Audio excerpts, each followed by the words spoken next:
Halo, selamat siang teman-teman. Nah, hari ini kita masuk materi baru nih, yaitu payout policy, di mana materi hari ini itu merupakan materi terakhir di semester ini. Oke, teman-teman perhatikan dengan baik. Sekarang kita masuk ke modul di problem 5. Oke, sebelumnya aku mau kasih info aja kalau misalnya materi ini itu sama kayak materi di Akdas yang stock split, terus kita nanti nentuin struktur modalnya kalau teman-teman ingat. Cuman di sini kita akan belajar juga yang namanya reverse stock split. Kemudian kita juga disuruh membuat struktur modal baru kalau misalnya perusahaan itu ada pembagian dividen sahamnya nih dan dalam bentuk persen. Oke. Di problem 5, PT Horimiya adalah perusahaan yang berbasis di Tokyo dan bergerak dalam bidang properti, hotel, dan restoran. Pada tahun 2020 yang lalu, PT Horimiya memperoleh laba bersih sebesar 551.250.000 dengan harga pasar common stock sebesar 2.520 per lembar. Nah, di sini disajikan nih struktur modal PT Horimiya per tanggal 31 Desember 2020. Di sini ada preferred stock, common stock, paid-in capital, dan retained earnings. Di sini juga ada total stockholders equity-nya. Kemudian kita diminta untuk mencari nih nilai X dan Y yang belum diketahui angkanya. Kemudian kita disuruh juga mencari price earning ratio dan earnings per share dengan keadaan struktur modal yang saat ini. Kemudian kita disuruh membuat struktur modal baru kalau ada stock split, reverse stock split, dan pembagian dividen saham. Oke, kita langsung masuk ke Excel-nya. Kita yang pertama-tama akan menjawab yang poin A dulu ya. Kita akan membuat nih struktur awalnya. Karena kan tadi di modul itu yang X dan Y-nya belum diketahui ya angkanya. Makanya di poin A kita akan membuat dulu nih struktur modalnya. Kita akan menentukan angka X dan angka Y. Angka Y-nya aku lupa warna putih nih. Oke, nggak apa-apa. Oke, yang pertama di sini ada preferred stock. Teman-teman tulis aja lembarnya itu 120.000 lembar. Terus harga parnya 2.500 per lembar. Oke, kalau mau mencari total dari preferred stock berarti tinggal lembar sahamnya dikalikan dengan parnya. Berarti di sini 120.000 dikalikan dengan 2.500. Berarti total preferred stocknya 300 juta. Nah, di sini di common stock itu kan diketahuinya hanya total dan harga lembar per sahamnya aja. Nah, lembar sahamnya belum diketahui kan? Berarti untuk cari lembar sahamnya itu totalnya 525 juta dibagi dengan harga parnya 1.250. Nah, berarti ketemu nih lembar saham untuk common stock sebesar 420.000 lembar. Oke, untuk paid-in capital, return earning, dan total stockholders equity-nya udah diketahui. Jadi langsung aja teman-teman bisa tulis di sini.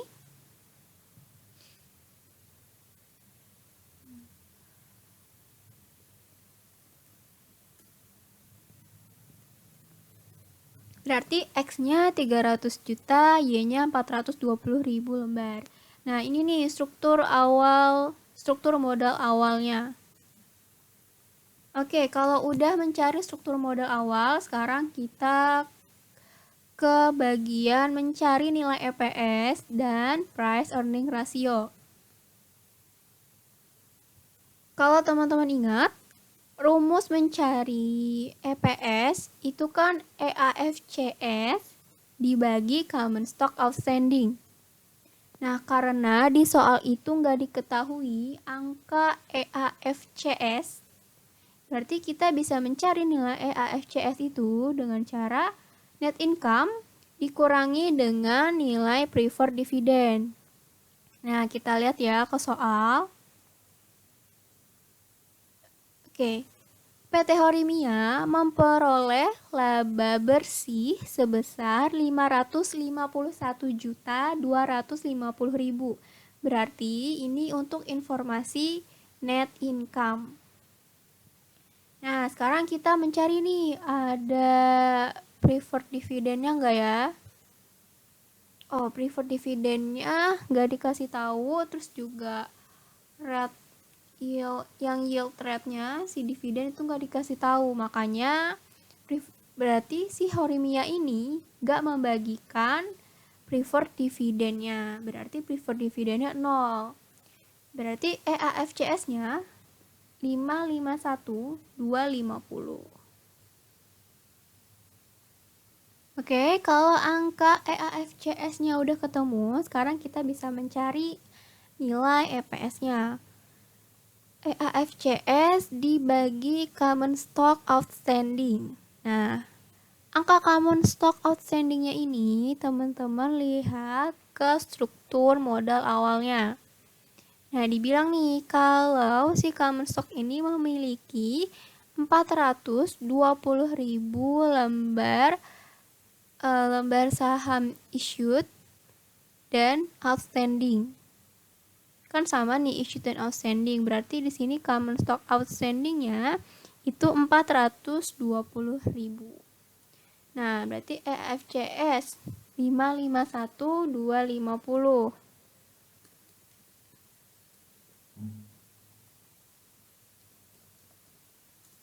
dibagi 420. Berarti hasilnya untuk EPS sebesar 1312,5. Nah, price earning rasionya. Price earning ratio itu caranya market price per share dibagi EPS. Oke, kita lihat market price per share. Berarti kan ini market price untuk common stock. Nah, kita lihat di soal dibilang nih kalau harga pasar common stock itu 2.520 per lembar. Berarti di sini teman-teman bisa tulis angkanya 2.520 dibagi dengan angka EPS yang telah kita cari nih di sini. Kemudian hasilnya untuk price earning ratio itu sebesar 1,92.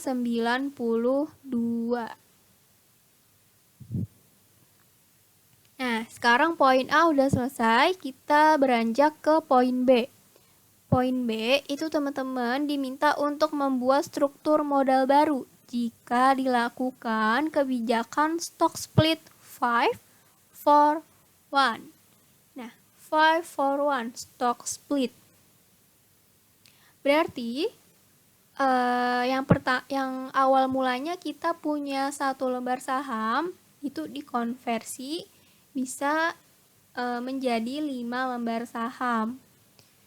Nah, kalau kayak gitu berarti parnya itu menjadi lebih rendah dibandingkan sebelumnya, sedangkan untuk lembar sahamnya itu menjadi banyak, karena kan awalnya nih kita punya satu dikonversi, sekarang kita jadi punya 5, berarti kan lembar saham kita makin banyak. Tapi untuk harga parnya itu semakin rendah dibandingkan yang sebelumnya. Oke. Nah, untuk yang stock split itu hanya berlaku untuk common stock dan treasury share. Ya, preferred stock itu nggak perlu di split. Kan namanya juga stock split itu hanya untuk common stock dan treasury share. Nah,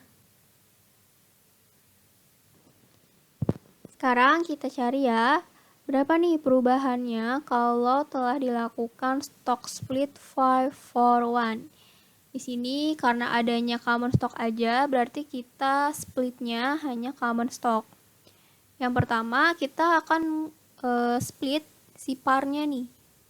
Awalnya par si common stock itu kan 1.250. Kemudian di split. Berarti dikali 1 dibagi dengan 5. Sekarang par untuk common stock-nya itu 250 perak. Nah, untuk lembarnya menjadi banyak nih. Awalnya 420.000. Di stock split dikalikan dengan 5 dibagi 1. Sekarang lembar sahamnya itu menjadi 2.100.000. Berarti di sini nih ditulis nih. Untuk preferred stock itu tetap. Oke, jadi kalau untuk preferred stock itu nilainya tetap nih, tidak ada perubahan untuk lembar sahamnya, par maupun totalnya. Sedangkan untuk yang common stock, kalau ada stock split, yang berubah itu hanya lembar saham dan parnya. Untuk totalnya itu tetap. Tetapnya itu maksudnya sama seperti struktur awal modal yang baru. Nih. Oke, ini harus tetap semua ya, nih angka totalnya itu benar-benar harus sama kayak di yang modal struktur awalnya. Ini aku udah kasih penjelasan ya, mana aja yang berubah. Oke, terus paid in capitalnya itu tetap, tidak ada perubahan nih, sama itu 60 juta. Kemudian retain earnings-nya juga 250 juta. Nah, total capital struktur atau total stockholders equity juga sama, tidak ada perubahan. Udah, berarti untuk poin B udah selesai nih, yang stock split 5-for-1-nya.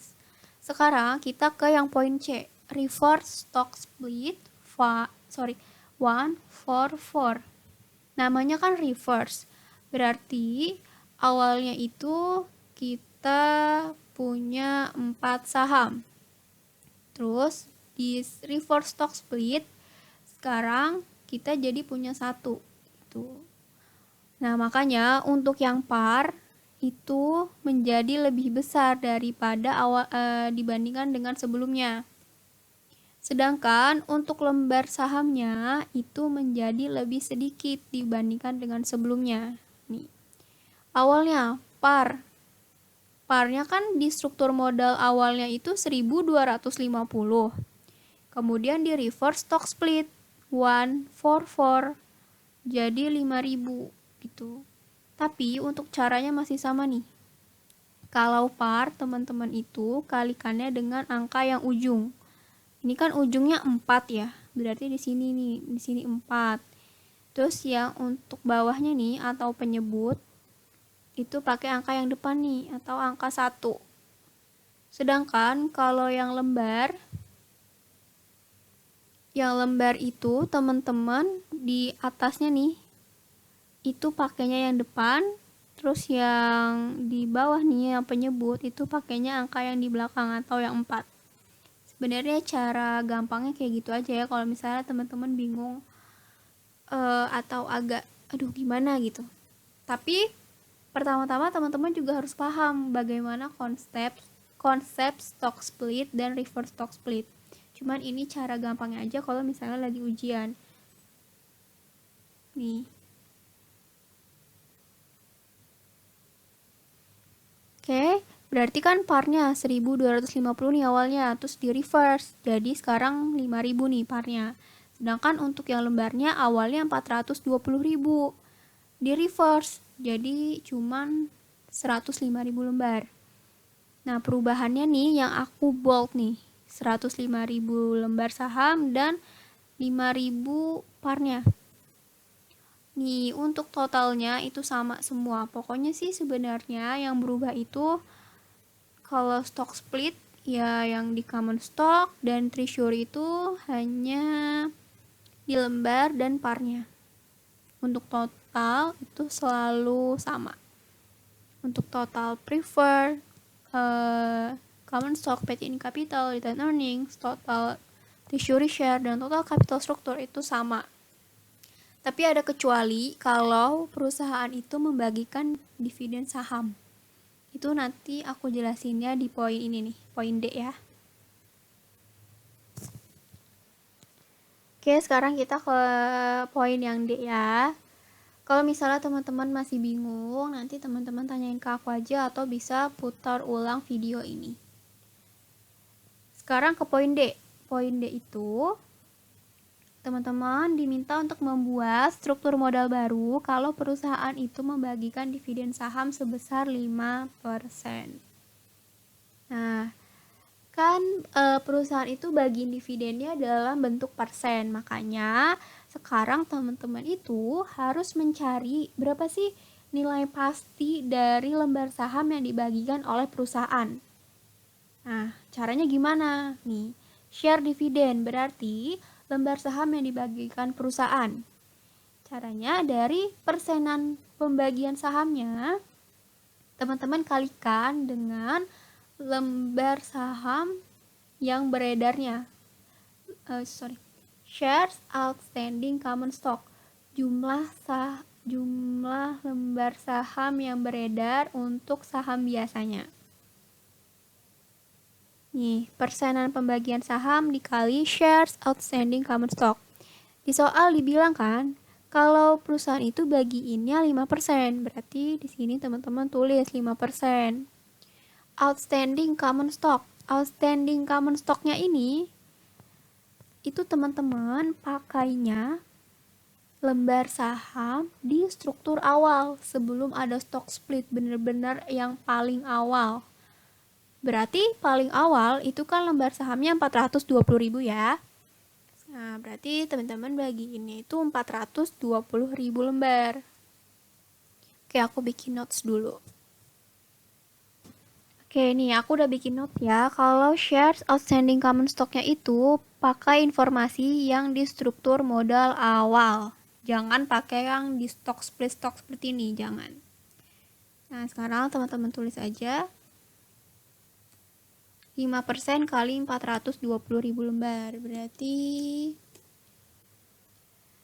share dividen yang dibagikan oleh perusahaan itu sebanyak 21.000 lembar. Oke, sekarang sebelum kita bikin namanya struktur modal baru, kan kalau pembagian dividen saham, berarti teman-teman harus ngejurnal dulu. Oke, kita itu tidak luput dari penjurnalan teman-teman. Makanya sekarang kita buat yang namanya jurnal pembagian dividen saham. Di sini ada jurnal retained earnings di debit, kemudian ada paid in capital di kredit, dan common stock juga di kredit. Oke, teman-teman kalau lupa,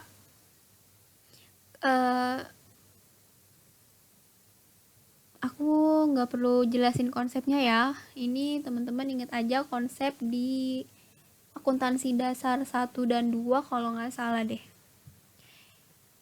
Nah, nih ada caranya nih. Kan retain earnings teman-teman itu dapatinnya dari share dividend. Share dividend itu berarti yang ini nih angkanya. Yang perusahaan bagikan itu berapa lembar saham sih gitu. Kemudian dikalikan dengan harga pasar common stock. Harga pasar common stocknya kan tadi di soal itu ada nih 2.520 per lembar. Nah, dikalikan itu akan menjadi angka untuk retain earnings. Di sini nih di debit. Kemudian untuk angka paid in capital, ini kan selisih dari retain earning dan common stocknya. Atau teman-teman bisa cari nih dengan rumus share dividen dikalikan dengan harga pasar dikurangi dulu dengan harga parnya. Nah, nanti ketemu nih angka paid in capital. Cuman kalau teman-teman aduh pusing deh gitu. Udah deh cari yang common stocknya dulu aja nih ya di sini. Common stock caranya itu share dividen dikalikan dengan harga par per lembar di struktur modal awal. Oke, jangan terbalik. Share dividennya kan 21.000 lembar nih dari angka sini. Kemudian dikalikannya dengan harga par per lembar di struktur modal awal. Kita lihat nih struktur modal awal untuk common stock. Harga parnya 1.250. Berarti dikali 1.250. Nah, di sini angka common stocknya itu 26.250.000. Nah, untuk angka paid in capital itu selisih dari retained earnings dan common stock. Cuman kalau misalnya teman-teman mau make sure, boleh nih pakai cara yang ini nih, yang share dividen kali harga pasar kurangi harga par. Oke, kalau udah selesai menjurnal, sekarang kita membuat yang namanya struktur modal yang baru atas pembagian dividen saham. Nah, untuk struktur modal yang baru atas pembagian dividen saham ini, itu angka untuk common stock, angka untuk paid in capital, dan angka untuk retained earnings itu bisa berubah. Jadi nggak sama dengan yang struktur modal awalnya. Tapi untuk total capital struktur atau total shareholders equity itu harus sama ya. Kan tadi struktur modal awalnya 1135 nih. Di sini juga harus 1135. Tapi yang untuk preferred stock ini angkanya masih sama dengan yang awal, itu sebesar 300 juta. Nah, untuk yang common stock nih, karena kan gini konsepnya, perusahaan itu bagiin dividen saham, berarti kan sama aja kayak penerbitan saham baru. Sahamnya kan jadi nambah banyak nih perusahaan nih, karena kan bagi dividen. Nah, makanya lembar sahamnya itu menjadi lebih banyak. Semula, si perusahaan ini punya lembar saham yang beredar si common stock hanya 420.000 lembar. Karena dia bagiin dividen saham, nambah banyak dong. Maka ditambah dengan pembagian dividen sahamnya nih, berapa lembarnya.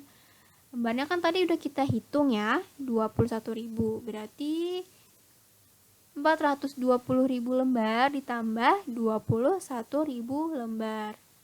Sekarang perusahaan punya lembar saham yang beredar itu sebanyak 441.000 lembar. Kemudian untuk harga parnya itu tetap tidak berubah. Nih, masih sama 1.250. Nah, kalau lembar sahamnya udah berubah, maka totalnya akan berubah juga. Berarti untuk mencari totalnya itu dari 441.000 lembar dikali 1.250. Nih. Sekarang common stocknya itu totalnya menjadi 551.250. Nah, beda kan dari yang awalnya. Nih aku highlight ya kalau yang beda.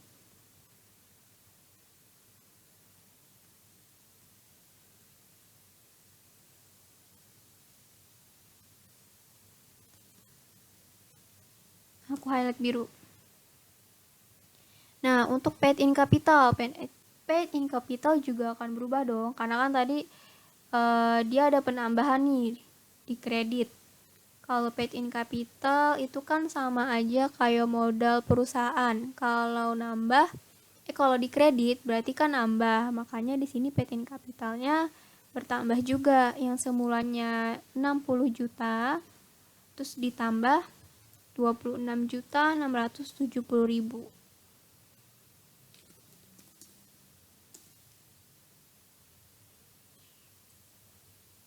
Oke, aku highlight dulu.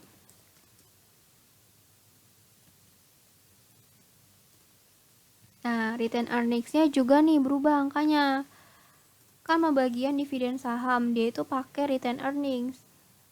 Awalnya punya 250 juta, terus dibagiin lah nih sahamnya dibentuk dividen. Berkurangnya sekian nih, 52.920.000. Berarti sekarang return earnings-nya menjadi 197.080.000. Nah, tapi untuk total capital strukturnya itu nggak berubah ya, sama sekali. Yang berubah hanya yang aku highlight biru ini. Oke, teman-teman, sebelumnya dengerin dulu. Untuk yang problem 6 ini kan bener-bener sama banget kayak di problem 5. Cuman bedanya itu teman-teman harus mencari nih total preferred stock, common stock, paid in capital, treasury, dan total equity-nya. Nah, carinya tuh dari angka informasi tambahan di sini. Nah, karena disuruhnya itu bahas si problem 5-nya aja, maka problem 6-nya itu aku langsung kasih Excel-nya. Tapi di sini teman-teman boleh lihat nih, ada cara-caranya di Excel-nya nih. Tuh, ini dari mana, dari mana, dari mana. Kemudian untuk stock split ini benar-benar sama banget caranya kayak yang udah aku jelasin di problem 5. Nah, bedanya cuma di sini nih di poin C. Poin C itu si perusahaan bagiin cash dividennya dalam bentuk bagiin dividennya dalam bentuk cash nih. 2.500 per lembar. Nah, caranya gimana nih? Cash dividen berarti caranya pembagian cash dividen itu kan 2.500 per lembar kan tadi di soal. Kemudian teman-teman kalikan dengan lembar saham outstanding di struktur modal awalnya. Lembar saham outstanding di struktur modal awalnya kan segini nih. 3.000 lembar. Berarti 3.000. Kemudian dibikin jurnal lagi. Kan udah ketemu ya angkanya 7.500.000. Nah, angka dari sini dimasukin nih ke jurnal. Jurnalnya itu benar-benar sama nih. Return earnings pada cash dividend. Jangan ada paid in capital. Paid in capital itu kalau pembagian dividennya dalam bentuk saham. Ini kan dalam bentuk tunai atau cash. Maka hanya return earnings pada cash dividend. Nah, angka nih semuanya nih benar-benar sama seperti struktur modal awalnya. Yang membedakan hanya di angka return earnings. Kan tadi di jurnal ada pengurangan return earnings. Ya kan, return earnings di debit. Ingat, kalau return earnings di debit berarti itu ada pengurangan angka return earningsnya karena kan saldo normal return earnings itu di kredit. Makanya kalau di debit itu dia berkurang angka return earningsnya. Maka untuk mencari nilai return earningsnya dari sini. Total return earnings di struktur modal awal dikurangin dengan cash dividennya. Yang awal, return earnings di awal ini 250 juta. Dikurang 7.500.000 dari cash dividennya nih. Sudah ketemu 242.500.000. Nah, udah kalau gitu udah sama banget nih kayak yang sebelumnya. Nah, udah angkanya sama semua. Sudah selesai. Gitu. Oke, tapi kalau misalnya emang bener-bener teman itu masih bingung nih, teman-teman masih bingung, itu teman-teman tanyakan aja ke aku gimana cara-caranya, terus dah. Oke, kalau gitu berarti penyampaian materi dari aku cukup sampai di sini. Terima kasih teman-teman sudah meluangkan waktunya untuk mendengarkan video YouTube ini. Oke, sekian dari aku. Kurang lebihnya mohon maaf. Selama 1 semester ini semoga teman-teman nilainya itu besar ya. Jangan lupa untuk ngerjain tugas-tugasnya karena aku akan bantu kalian itu dalam tugas-tugas itu. Oke, terima kasih teman-teman. Selamat siang dan sukses selalu.